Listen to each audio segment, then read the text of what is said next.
On a freezing winter night in 1944, a woman was cycling through the French mountains, gasping for breath. Behind her, the headlights of Nazi patrol cars danced through the darkness. This ordinary-looking woman was actually Europe's most dangerous female operative. The Gestapo had placed a 5 million franc bounty on her head, a fortune in those days. Her code name was the White Mouse. Her real name was Nancy Wake, and that night she was pedaling toward the most perilous mission of her life. But what the Nazis didn't know was that Nancy had already killed one of their officers with her bare hands. Background: the making of a rebel. Nancy Grace Augusta Wake was born in New Zealand in 1912, but raised in Australia. The daughter of an ordinary middle-class family, Nancy had traveled to Paris as a young woman to become a journalist. 1930s. Paris was glorious and free. Here she met Henry Fioca, a wealthy French businessman, and married him. Henri loved her. Nancy loved the comfortable life. But in 1940, everything changed. When Nazi Germany invaded France, Nancy's comfortable world collapsed overnight. Seeing Nazi uniforms on the streets, Nancy couldn't accept this reality. Her first resistance activities started small, helping Jewish refugees escape, smuggling Allied pilots across borders. But Nancy's real talent was persuasion. She was charming, intelligent, and determined. Nazi officers saw her as just another bourgeois woman. That was their biggest mistake. The beginning of the hunt. By 1942, say Nancy's activities had begun attracting Gestapo attention. Henry's textile factory provided perfect camouflage for smuggling operations. Trucks would arrive in the dead of night and vanish by morning. But neighbors were starting to talk. Anonymous tip-offs were arriving. Gestapo agents began surveillance of the neighborhood. Nancy was aware, but she didn't stop. Because every day, new refugees knocked on her door, each one begging for help. Nancy couldn't say no. The first major danger came in spring 1943. One night, Henri woke to find Nancy gone from their bed. Armed men were in the back garden. Nancy had already escaped. The Gestapo raid was just hours too late. From that night on, Nancy's life changed completely. She could never return to normal life, because the Gestapo had now listed her as the White Mouse. This codename came from her ability to never get caught. She always escaped at the last moment. Like a real mouse. The escape to England. In autumn 1943, Nancy was given her most dangerous assignment. She had to escape to England via the Spanish border. There she would receive special training and return. But this journey was a suicide mission. The Pyrenees mountains were deadly in winter conditions. Nazi patrols controlled every pass. Nancy set out with only simple peasant clothes and false papers. The first day went smoothly, but on the second night, a snowstorm began in the mountains. Her guide wanted to abandon Nancy. "No woman can survive in these conditions," he said. Nancy gave him a cold smile. "I'm not just any woman," she replied, and continued walking into the storm. For 6 days and nights, she battled through the mountains. Her feet were frostbitten. Her lips were blue. But she never stopped. When she finally reached the British consulate in Madrid, the officials couldn't believe their eyes. This was the woman the Gestapo called uncatchable. Special Operations Executive Training. In London, Nancy was recruited by the Special Operations Executive. The SOE was Churchill's secret army of saboteurs and spies. Nancy's training was brutal. Silent killing techniques, explosives handling, radio operation, parachute jumping, weapons training. But the hardest part was psychological preparation. They taught her how to resist torture, how to lie convincingly under interrogation, how to kill without hesitation. Nancy excelled at everything. Her instructors noted, she shows no mercy to enemies. But there was something they didn't know. Nancy had already received news that would change everything. Henry had been captured by the Gestapo. They had tortured him for information about Nancy. Henry never talked. They executed him in 1943. Nancy didn't learn this until months later. When she did, something inside her died.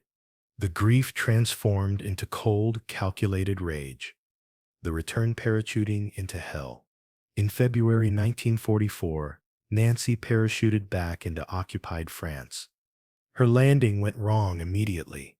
She crashed into trees, nearly breaking her back. Her radio was smashed. Her supplies scattered. But Nancy had learned to adapt. She made contact with local resistance groups. Her mission was to coordinate sabotage operations. But what she found shocked her. The resistance groups were fighting each other. Communist factions versus Gaullist forces. Nancy realized she had to unite them, or all would be lost. Using her charm and authority, she began bringing groups together. She organized weapons, drops, planned railway sabotage. But the Nazis were closing in. The bicycle mission 500 kilometers of death. In April 1944, Nancy received an urgent message. Radio contact with London had been lost. A new radio operator was needed immediately. The nearest Allied radio was 500 kilometers away, through Nazi-occupied territory. Nancy volunteered for the mission. Her weapon of choice? A bicycle. For 3 days and nights, she pedaled through enemy territory. Nazi checkpoints, collaborator, informants, patrol dogs. Her legs cramped. Her hands bled from gripping the handlebars. But she never stopped. At one checkpoint, an SS officer stopped her. "Where are you going, mademoiselle?" Nancy smiled sweetly. "To visit my sick aunt." She handed over forged papers. The officer studied them carefully. Nancy's heart pounded, but her face remained calm. After what felt like hours, he waved her through. "Give my regards to your aunt," he said. Nancy nodded politely and continued pedaling. The killing of the SS officer. 2 days into her journey, Nancy encountered her biggest threat. At a remote village checkpoint, an SS officer became suspicious. He ordered Nancy off her bicycle for a full search. Nancy complied, appearing nervous and frightened. The officer began searching her bags roughly. When he bent down to examine her bicycle, Nancy saw her chance. In one fluid motion, she grabbed his head. A sharp twist. The crack of vertebrae. The SS officer dropped dead instantly. Nancy had broken his neck with her bare hands. Just as her SOE training had taught her, she dragged the body into nearby bushes, took his weapon and papers, and continued cycling as if nothing had happened. This wasn't the first Nazi she had killed. It wouldn't be the last. The radio mission, success. When Nancy finally reached the Allied radio post, she was exhausted. 500 kilometers in 72 hours. The radio operators couldn't believe she had made it. "We thought you were dead," they said. Nancy's response was typical. "Not yet." She transmitted crucial intelligence to London. German troop movements, ammunition depot locations, railway line vulnerabilities. This information helped plan D-Day operations. But Nancy's work wasn't finished. She had to cycle 500 kilometers back. The network expands. Throughout 1944, Nancy built an impressive resistance network. Over Zeeben, Coma fighters, under her coordination. She organized weapons, drops from Allied aircraft, planned sabotage operations against Nazi infrastructure. But her greatest skill was inspiration. Nancy could motivate fighters who had lost hope. She led from the front, never asking others to take risks she wouldn't take herself. The Nazis knew the White Mouse was operating in their territory, but they couldn't catch her. Every trap failed. Every informant was discovered. Nancy seemed to have supernatural survival instincts. The final operations. As Allied forces approached in summer 1944, Nancy's operations intensified. Her teams destroyed crucial railway lines, sabotaged German communications, eliminated collaborators and informants. But the Nazis were desperate now. They began executing civilians in retaliation. For every German killed, 10 French civilians died. Nancy faced an impossible moral dilemma. Continue operations and cause civilian deaths? Or stop and let the Nazis escape? Nancy chose to continue. War requires terrible choices, she later said. But surrender was never an option. The liberation and tragedy. In August 1944, Allied forces liberated Nancy's area of operations. Her resistance network had been crucial to the success. Nancy expected to celebrate with Henry, but Allied intelligence officers brought devastating news. Henry had been dead for over a year, tortured and executed by the Gestapo. Nancy's world collapsed. The man she had been fighting to return to was gone. All her courage, all her sacrifice, for nothing. Nancy broke down completely. For the first time in the war, the White Mouse wept.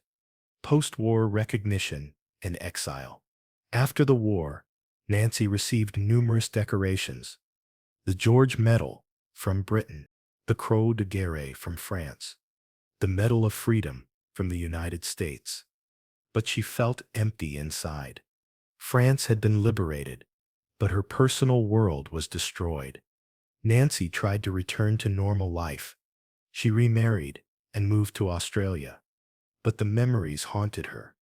The faces of men she had killed. The civilians who died because of her operations. She began drinking heavily. The return to obscurity. For decades, Nancy's story remained largely unknown. She refused to talk about her wartime experiences. When journalists approached, she turned them away. "I did what had to be done," she would say. Nothing more. Nancy lived quietly in Australia until the 1970s. Then historians began uncovering SOE files. Nancy's incredible story slowly emerged. Books were written, documentaries made, but Nancy herself remained reluctant to discuss the past. The final years. In her later years, Nancy finally began speaking about the war. She gave interviews to historians, attended veterans' reunions. But she never glorified her actions. "I was just doing my job," she insisted. Anyone would have done the same. Nancy Wake died in 2011 at age 98. She was one of the last surviving SOE agents. At her funeral, representatives from 4 nations paid tribute: France, Britain, Australia, New Zealand, all honoring the woman who had been Europe's most wanted fugitive. Analysis. The psychology of courage. What made Nancy Wake so effective? Psychologists studying SOE agents have identified key traits: adaptability under extreme stress, ability to compartmentalize emotions, strong moral conviction, combined with pragmatic flexibility. Nancy possessed all these qualities, but she also had something else: a complete inability to accept injustice. When she saw Nazi uniforms on French streets, something inside her rebelled. This wasn't political ideology. It was personal morality. Nancy couldn't live with herself if she didn't resist. The cost of heroism. Nancy's story illustrates the true cost of wartime heroism. She saved countless lives. Her operations helped shorten the war, but she paid a terrible personal price. The loss of Henry, the guilt over civilian casualties, the psychological trauma of killing. Nancy carried these burdens for the rest of her life. Modern research on PTSD shows that SOE agents suffered extraordinarily high rates of mental illness after the war. Many committed suicide. Others became alcoholics. Nancy survived, but she was forever changed. Modern relevance. Nancy Wake's story resonates in our modern world. Her example shows that ordinary people can achieve extraordinary things, but it also shows the cost of such achievements. Heroes aren't superhuman. They're people who choose to act when others cannot. Nancy once said, "I don't see why we women should just wave our men a proud goodbye and then knit them balaclavas." That philosophy of personal responsibility and direct action remains relevant today. The legacy of the White Mouse. Today, Nancy Wake is remembered as one of World War II's greatest heroes. Schools are named after her. Books continue to be written about her exploits. But perhaps her greatest legacy is this: she proved that one person, acting with courage and determination, can change history. The Gestapo hunted her with 5 million francs bounty. They never caught her, not because she was superhuman, but because she refused to give up. Nancy Wake, the White Mouse. A woman who chose to fight when fighting seemed impossible. Her story reminds us that in the darkest times, heroes emerge from the most unexpected places. Sometimes wearing an evening gown, sometimes covered in blood, always refusing to surrender. The question Nancy's life poses to each of us is simple. When faced with injustice, will you act or will you turn away? Nancy Wake never turned away. That's what made her a legend. And that's why, decades after her death, we still tell her story. Because heroes like Nancy Wake never really die.